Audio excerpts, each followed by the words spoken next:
What made you decide to go after the biggest narco terrorist of the world?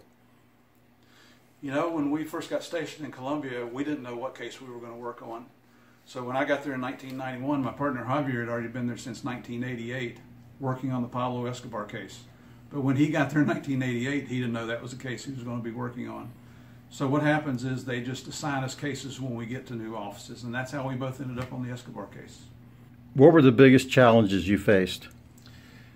The biggest challenges in going after Pablo Escobar was his narco terrorism, that empire that he had built based on terrorism. Escobar was killing as many people as possible, did not care who died.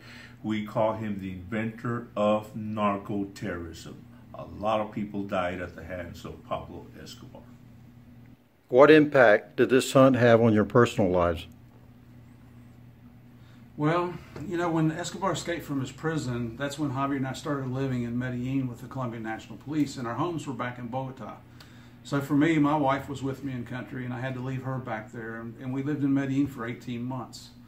So it's, your family knows, and Javier's family's back in the United States, and they know the danger that we're facing. They know the kind of person we're up against. They're aware of the car bombs, the indiscriminate killings. So it takes special people to be your family members, believe it or not, to put up with all the stress that goes along with a manhunt like that. What made you two the perfect team, and how did you keep each other motivated? We in real life were complete opposites. My partner Steve is very organized, meticulous, whereas me, on the other hand, I am not organized. I have paperwork all over my desk, and so that was sort of a good blend for us in that we were opposites in that direction. And I did not know Steve when he got to Medellin, so we started working together. We liked each other, and we trusted each other to the fullest. What situation during these years of investigation had the most impact on you? Oh, you know what? For me, it was working with the Colombian National Police. Especially when you're living in the same environment, you become very close friends.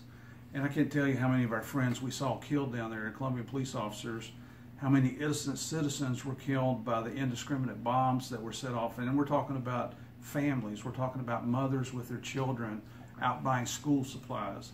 Things like that stick with you. And then, of course, we're living in Medellin, and my wife's back in Bogota by herself. So, you know, you're always worried about your family, whereas she's always worried about me. So it adds a level of stress that, you know, typically most people don't ever go through in their entire lives.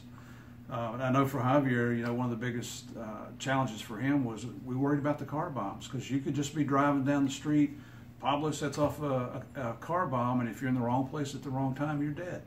Why should people read your book? People should read the book because this is the real factual account of the search of Pablo Escobar. This is history. We are talking about real life history, how one person challenged his country and actually won. We talk about the destruction methods he used, the terrorism that he used, like Steve mentioned, car bombs, the commercial airline, the buildings, the killing of presidential candidates, like I said, a lot of innocent people. So it's the real life history of the search of Pablo Escobar. We hope you'll get our book. We hope you enjoy it.